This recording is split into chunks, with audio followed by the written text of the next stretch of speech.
Assalamualaikum warahmatullahi wabarakatuh. Selamat pagi semua, salam sejahtera untuk kita semuanya.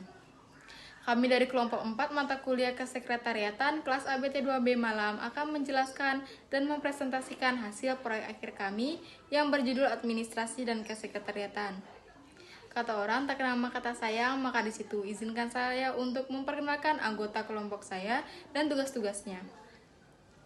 Saya sendiri Nurul Aprilia dengan NIM 1052 akan menjelaskan tentang latar belakang dari proyek akhir kami. Lalu akan dilanjutkan dengan Nesti yang akan menjelaskan tentang rumusan masalah hingga pengertian administrasi. Andres Daci akan menjelaskan fungsi administrasi, dan Putri akan menjelaskan tentang fungsi administrasi pula hingga tujuan administrasi. Jessica akan menjelaskan tentang cara kerja administrasi, pengertian kesekretariatan hingga tugas kesekretariatan. Milenia akan menjelaskan tentang tugas kesekretariatan hingga fungsi kesekretariatan. Carlos akan menjelaskan tentang jabatan kesekretariatan hingga studi kasus. Lalu akan dilakukan dengan Joyce yang akan menyelesaikan kasus hingga saran sekalian kata penutupnya. Nah, langsung saja saya akan menjelaskan awal dari proyek akhir kami ini yang berjudul Administrasi dan Kesekretariatan. Proyek akhir kami ini diawali dengan abstrak yang akan menjelaskan, yaitu maju mundurnya suatu instansi atau perusahaan itu bergantung pada pegawai yang ada dan bagaimana pegawai tersebut menjalankan tugas-tugasnya. Nah, agar tugas-tugas dan pekerjaan pegawai tersebut berjalan dengan lancar, maka diperlukanlah administrasi yang baik, sarana prasarana, dan sumber daya manusia yang berwawasan luas. Sumber daya manusia yang ada di suatu instansi itu yang utama yaitu sekretaris. Profesi sekretaris ini bisa dikatakan adalah tangan kanan dari pimpinan dan citra dari suatu perusahaan. Maka profesi sekretaris di suatu instansi itu sangatlah penting. Nah, tugas akhir kami ini mempunyai tujuan yaitu untuk mengetahui definisi dari administrasi dan kesekretariatan. Untuk mengetahui fungsi dari administrasi dan kesekretariatan, dan untuk mengetahui cara kerja dari administrasi dan kesekretariatan. Nah, akan dilanjutkan dengan latar belakangnya. Administrasi sebagai suatu kegiatan bersama terdapat di mana selama ada manusia yang hidup dan bekerja sama dalam kelompok organisasi tertentu. Administrasi itu aktivitas atau bentuk usaha yang memiliki kaitan eratnya dengan pengaturan kebijakan dengan tujuan agar mencapai target organisasi. Nah, kesekretariatan itu adalah segala suatu pekerjaan dan aktivitas yang dilakukan oleh sekretaris atau sekretariat. Assalamualaikum warahmatullahi wabarakatuh. Saya Nesti Apriliani dengan NIM 4122011054 akan mempresentasikan tentang administrasi dan kesekretariatan. Pertama, kita masuk ke rumusan masalah. Yang pertama, apakah definisi administrasi umum? Yang kedua, apa saja tujuan, manfaat, dan bagaimana administrasi bekerja? Yang ketiga, apa pengertian kesekretariatan secara umum? Yang keempat, apa saja tugas dan fungsi dari kesekretariatan? Nah, masuk ke tujuan. 1. Memenuhi tugas yang diberikan dosen dan laboran. 2. Mengetahui definisi administrasi umum dan tujuannya serta manfaatnya. Ketiga, mengetahui definisi kesekretariatan dan tugas serta fungsi kesekretariatan. Manfaat penulisan. Yang pertama, 1. Menambah pengetahuan tentang administrasi umum dan tujuannya serta manfaatnya. 2. Untuk melengkapi tugas akhir. 3.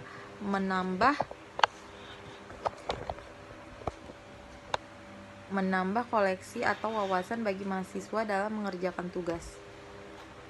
Selanjutnya, pengertian administrasi. Secara umum, pengertian administrasi merupakan aktivitas atau bentuk usaha yang memiliki kaitan erat dengan berbagai pengaturan kebijakan dengan tujuan agar mencapai target organisasi. Sedangkan secara sempit, Administrasi adalah bentuk aktivitas kaitan erat dengan berbagai pengaturan kebijakan dengan tujuan agar mencapai target organisasi. Sedangkan secara sempit, administrasi adalah bentuk aktivitas yang meliputi surat menyurat, catat mencatat, ketik mengetik, pembukuan sederhana, serta kegiatan lainnya yang bersifat teknis ketatarusahaan. Administrasi juga dapat diartikan secara luas, yang mana administrasi adalah segala proses kerjasama antara beberapa orang dengan tujuan agar mendapatkan target dengan memanfaatkan sarana maupun prasarana tertentu yang dimiliki daya guna. Cukup sekian dari saya, akan dilanjutkan oleh teman saya. Perkenalkan, nama saya Andres Daci dengan NIM 4122011044. Saya akan menjelaskan tentang fungsi administrasi. Fungsi administrasi yang pertama adalah planning atau perencanaan. Perencanaan merupakan kegiatan perencanaan yang memerlukan sebuah aktivitas. Administrasi mulai dari mengumpulkan data, mengelola data, hingga menyusun perencanaan. Yang kedua ada organizing atau penyusunan. Administrasi berfungsi sebagai penyusunan dalam upaya membangun setiap komunikasi serta hubungan antara anggota atau karyawan secara mudah dipahami untuk mencapai tujuan sebuah organisasi atau perusahaan. Yang ketiga, ada coordinating atau mengordinasi. Seperti yang diatur oleh organisasi atau perusahaan, maka coordinating dilakukan supaya kegiatan perusahaan dapat berjalan dengan lancar dan baik sehingga dapat menghindari adanya bentrok, kekosongan aktivitas, dan kekacauan. Hal ini bisa berdampak secara positif untuk kelangsungan sebuah perusahaan ke depannya. Yang keempat, ada reporting atau laporan. Reporting merupakan aktivitas menyampaikan perkembangan, pergerakan, serta hasil kegiatan atau program yang dilaksanakan oleh karyawan maupun anggota kepada atasan secara tertulis. Dan yang kelima, ada budgeting atau pembuatan anggaran. Anggaran merupakan hal yang penting dan harus ada dalam sebuah perusahaan maupun organisasi untuk meningkatkan kinerja. Anggaran juga digunakan oleh perusahaan untuk mewujudkan tujuan perusahaan di masa pengembangan yang meliputi kerjasama, iklan, dan sebagainya. Assalamualaikum warahmatullahi wabarakatuh. Perkenalkan, nama saya Dian Putri dengan NIM 4122011049. Di sini saya akan melanjutkan pembahasan mengenai fungsi administrasi dan tujuan dari administrasi. Fungsi dari administrasi yang selanjutnya adalah staffing atau penempatan posisi. Staffing berkaitan dengan sumber daya manusia di sebuah perusahaan yang meliputi perekrutan tenaga ahli, pengembangan, dan kebutuhan perlengkapan. Lalu ada directing atau bimbingan. Directing merupakan aktivitas interaksi dengan anggota organisasi atau perusahaan yang berbentuk bimbingan, perintah-perintah, atau saran. Selanjutnya yaitu tujuan dari administrasi. Yang pertama, menyusun program usaha. Setiap perusahaan atau organisasi pasti memerlukan informasi maupun data yang digunakan sebagai acuan untuk menyusun program kerja unggulan. Biasanya informasi maupun data tersebut bisa diperoleh melalui kegiatan administrasi. Yang kedua, evaluasi kegiatan organisasi. Dengan adanya sistem administrasi yang baik, maka dapat membantu sebuah organisasi atau perusahaan untuk melihat beragam informasi dan data. Yang ketiga, memantau kegiatan administrasi. Dengan penerapan administrasi yang baik, maka menjadikan sebuah perusahaan atau organisasi bisa memantau apa, bagaimana, dan kapan serta mengapa suatu kegiatan dilakukan. Dan yang terakhir yaitu memastikan keamanan bagi kegiatan usaha. Masing-masing perusahaan atau organisasi pasti membutuhkan kepastian keamanan saat melakukan aktivitas kegiatannya. Adanya proses administrasi tersebut membuat setiap aktivitas maupun transaksi dapat tercatat secara terperinci dan jelas. Sekian presentasi dari saya. Terima kasih. Selanjutnya akan dijelaskan oleh teman saya. Di sini saya akan menjelaskan cara kerja administrasi. Secara umum, cara kerja administrasi adalah sebagai berikut. Yang pertama, melakukan koordinasi dengan sekretaris staf administrasi dari divisi lain. Saat ada meeting gabungan. Di sini saya akan menjelaskan cara kerja administrasi. Secara umum, cara kerja administrasi adalah sebagai berikut. Yang pertama, melakukan koordinasi dengan sekretaris staf administrasi dari divisi lain saat ada meeting, gabungan, maupun kegiatan lain. Dan kedua, mengumpulkan serta menyusun dokumen. Yang ketiga, mempersiapkan akomodasi dan tiket untuk kegiatan kunjungan kerja luar kantor. Dan yang keempat, memastikan persediaan alat-alat tulis di kantor. Dan yang kelima, membuat dan mempersiapkan agenda pengaturan untuk rapat atau acara kantor lainnya. Dan yang keenam, mengatur, membuka, serta mendistribusi korespondensi yang masuk ke perusahaan baik dalam bentuk surat atau email. Dan yang terakhir yaitu mempersiapkan tagihan, catatan laporan surat, dan dokumen lainnya. Pengertian kesekretariatan. Kesekretariatan ialah aktivitas yang dilakukan pada sekretariat yang menunjukkan tata kerja atau proses kerjanya sekretariat.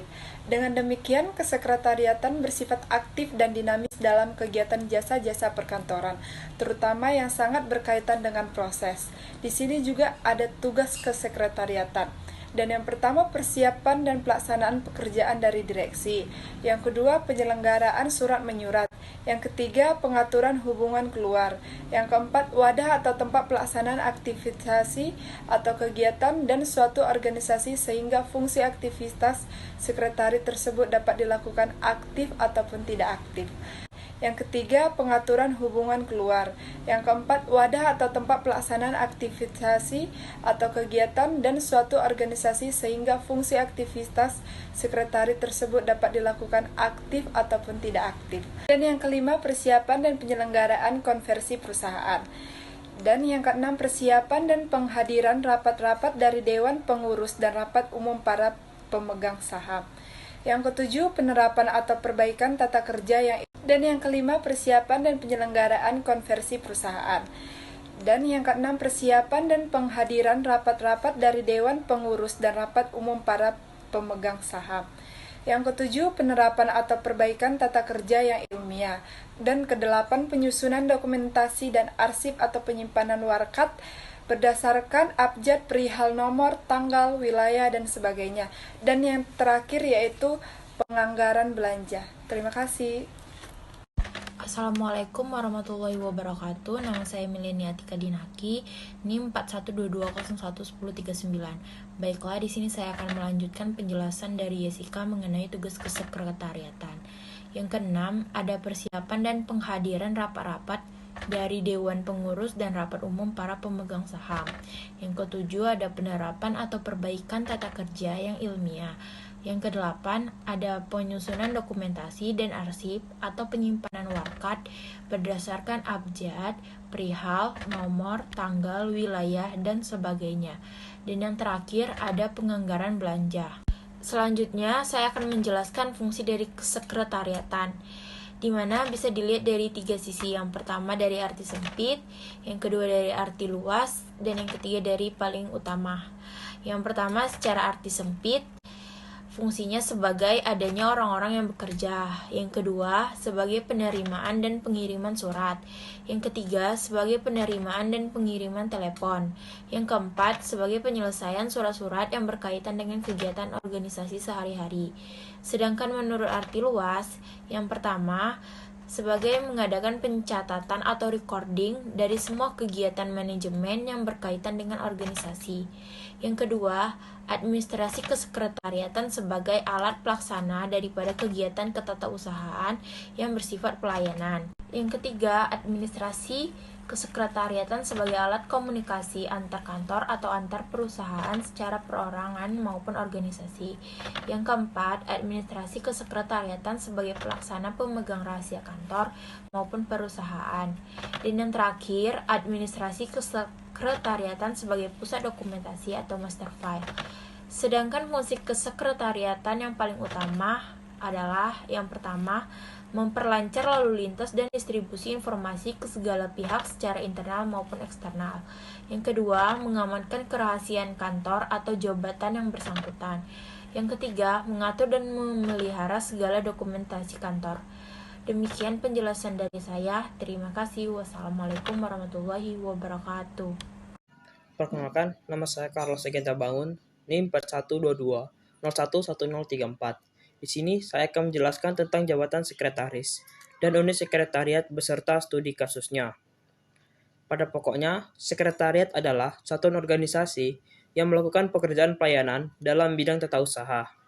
Namun sejalan dengan kecenderungan pada jabatan sekretaris, tugas-tugas sebuah sekretaris juga tampak meluas, sehingga sering meliputi bidang-bidang kepegawaian, keuangan, perbekalan, dan hubungan masyarakat. Dengan perkembangan jabatan sekretaris yang begitu luas, dari juru tulis sampai menjadi manajer tingkat atas, maka kini diakui adanya bidang kerja yang disebut sebagai secretariatship atau kesekretariatan, merupakan profesi dari segenap sekretaris yang bekerja dalam bermacam-macam organisasi pada semua tingkat jenjang organisasi. Selanjutnya, saya akan menjelaskan mengenai studi kasus Sekretaris PT Catur Mitra Teknologi tidak mengetahui tugasnya sebagai seorang sekretaris. Pada divisi finansial, Direktur PT Catur Mitra Teknologi memiliki seorang sekretaris. Akan tetapi, belum melaksanakan pekerjaannya sesuai dengan tugas-tugas yang seharusnya, di mana hanya pekerjaan seperti menelpon, menerima tamu, menyusun jadwal pimpinan, menangani invoice, serta mengelola petty cash saja yang dikerjakan. Melihat tugas-tugas sekretaris yang beraneka ragam dan sekaligus membantu manajerial pimpinan, seharusnya seorang sekretaris dapat melaksanakan tugasnya dengan baik. Oleh sebab itu, hal ini akan menyebabkan pekerjaan sekretaris tersebut menjadi tumpang tindih, sehingga tidak selesai dengan waktu sesuai dengan yang diharapkan dan dengan waktu yang sudah ditentukan. Karena harus membagi waktu serta mempelajari terlebih dahulu pekerjaan sekretaris yang diberikan. Hal ini tentu menghambat tugas-tugasnya seorang sekretaris dan tidak dapat bekerja secara efektif. Adapun beberapa kendala yang ditemukan di lingkungan PT Catur Mitra Teknologi, salah satunya Sekretaris PT Catur Mitra Teknologi memiliki 2 pekerjaan yang membuat pekerjaan menumpuk. Sekian saja dari saya, terima kasih. Saran, seorang sekretaris dituntut untuk bekerja secara efektif dan efisien. Sekretaris diharapkan mampu memiliki keterampilan dan sikap yang simpati dalam menghadapi masyarakat. Selain itu, seorang sekretaris sebaiknya memiliki sifat psikologis dan fisik yang mampu untuk menjalankan kewajibannya. Seorang sekretaris dituntut untuk memiliki keterampilan, inisiatif, dan cara berpikir yang logis, mengikuti perkembangan masalah, memperluas wawasan, dan meningkatkan kemampuan dalam segala hal. Sekian dari kelompok kami, mohon maaf bila ada kekurangannya. Terima kasih. Penutup, kesimpulan. Dalam suatu organisasi yang berbentuk perusahaan, seorang sekretaris mempunyai peran yang cukup vital dalam organisasi tersebut. Seorang pemimpin akan sangat tertolong dengan keberadaan sekretaris dalam tugasnya sebagai pimpinan perusahaan. Sekretaris harus mempunyai kepribadian serta memiliki wawasan fisik yang luas. Karena kepribadian lebih dominan dari bidang lainnya, serta seorang sekretaris yang memiliki wawasan fisik perkantoran akan mampu memberikan nuansa kantor yang mampu memberi pamor kepada para pegawai, sehingga semangat kerja terpelihara dan merasa nyaman di lingkungan kerjanya. Sukses dan tidaknya sekretaris tidak hanya ditentukan oleh keterampilan melakukan pekerjaan, tetapi ditentukan pula kerjasama dengan pimpinan. Dalam hubungan kerjasama, peran sekretaris sangat strategis dalam memberikan dukungan semangat kerja kepada pimpinan. Sebagai sekretaris sering dihadapkan pada suatu kondisi yang kurang menyenangkan, akan tetapi harus bersikap manis dan kompromis.